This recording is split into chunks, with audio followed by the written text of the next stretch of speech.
بسم الله الرحمن الرحيم سبح لله ما في السماوات والأرض وهو العزيز الحكيم له ملك السماوات والأرض يحيي ويميت وهو على كل شيء قدير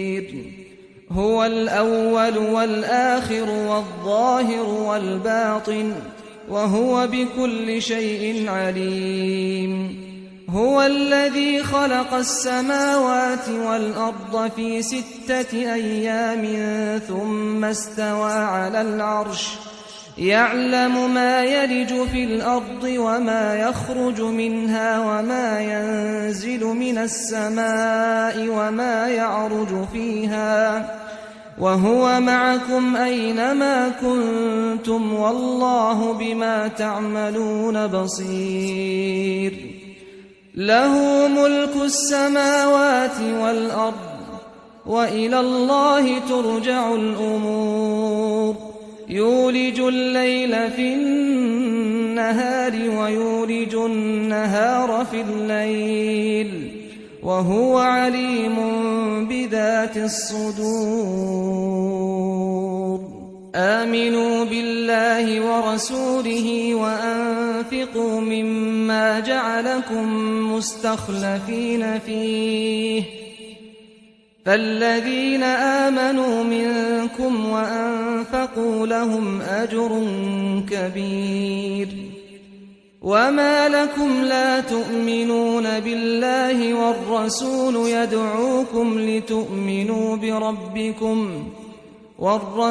يدعوكم لتؤمنوا بربكم وقد أخذ ميثاقكم إن كنتم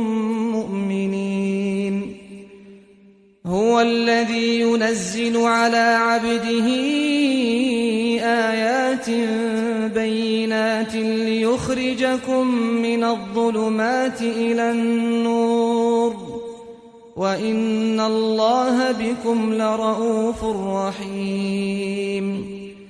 وما لكم ألا تنفقوا في سبيل الله ولله ميراث السماوات والأرض لا يستوي منكم من أنفق من قبل الفتح وقاتل أولئك أعظم درجة من الذين أنفقوا من بعد وقاتلوا وكلا وعد الله الحسنى والله بما تعملون خبير من ذا الذي يقرض الله قرضا حسنا فيضاعفه له وله أجر كريم يوم ترى المؤمنين والمؤمنات يسعى نورهم بين أيديهم وبأيمانهم بشراكم اليوم جنات تجري من تحتها الأنهار خالدين فيها ذلك هو الفوز العظيم يوم يقول المنافقون والمنافقات للذين آمنوا انظرونا نقتبس من نوركم قيل ارجعوا وراءكم فالتمسوا نورا فضرب بينهم بسور له باب باطنه فيه الرحمة وظاهره من قبله العذاب ينادونهم ألم نكن معكم قالوا بلى ولكنكم فتنتم أنفسكم وتربصتم وارتبتم وغرتكم الأماني حتى جاء أمر الله وغركم بالله الغرور فاليوم لا يؤخذ منكم فدية ولا من الذين كفروا مأواكم النار هي مولاكم وبئس المصير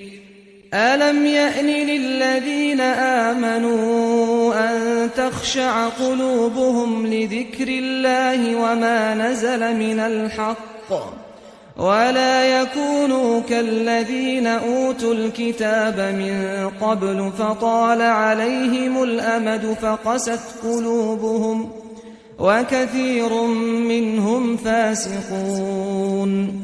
اعلموا أن الله يحيي الأرض بعد موتها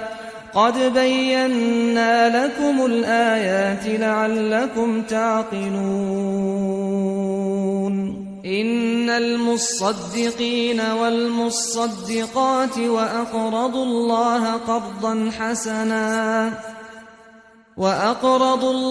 قرضا حسنا يضاعف لهم ولهم أجر كريم والذين آمنوا بالله ورسله أولئك هم الصديقون والشهداء عند ربهم لهم أجرهم ونورهم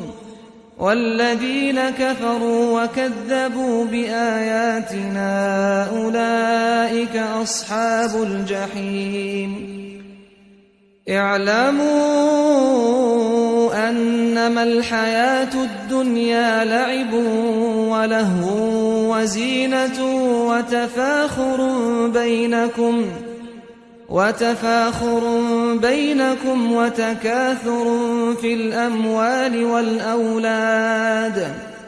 كمثل غيث أعجب الكفار نباته ثم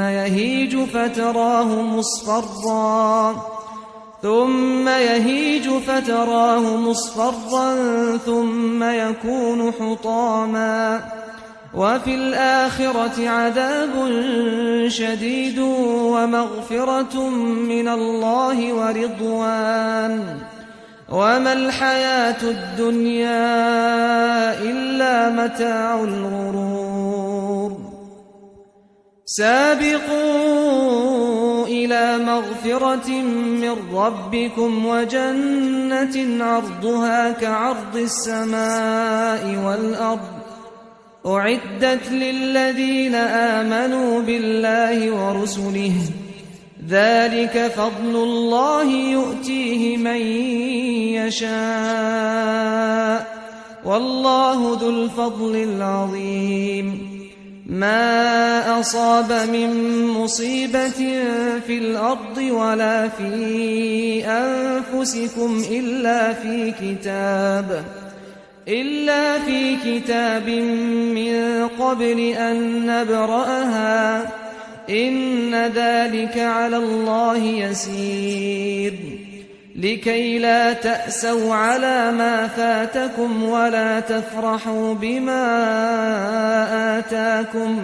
والله لا يحب كل مختال فخور الذين يبخلون ويأمرون الناس بالبخل ومن يتول فإن الله هو الغني الحميد لقد أرسلنا رسلنا بالبينات وأنزلنا معهم الكتاب والميزان ليقوم الناس بالقسط وأنزلنا الحديد فيه بأس شديد ومنافع للناس وليعلم الله من ينصره ورسله بالغيب إن الله قوي عزيز ولقد أرسلنا نوحا وإبراهيم وجعلنا في ذريتهما النبوة والكتاب فمنهم مهتد وكثير منهم فاسقون ثم قفينا على آثارهم برسلنا وقفينا بعيسى ابن مريم وآتيناه الإنجيل وجعلنا في قلوب الذين اتبعوه رأفة ورحمة ورهبانية ابتدعوها ما كتبناها عليهم إلا ابتغاء رضوان الله فما رعوها حق رعايتها فآتينا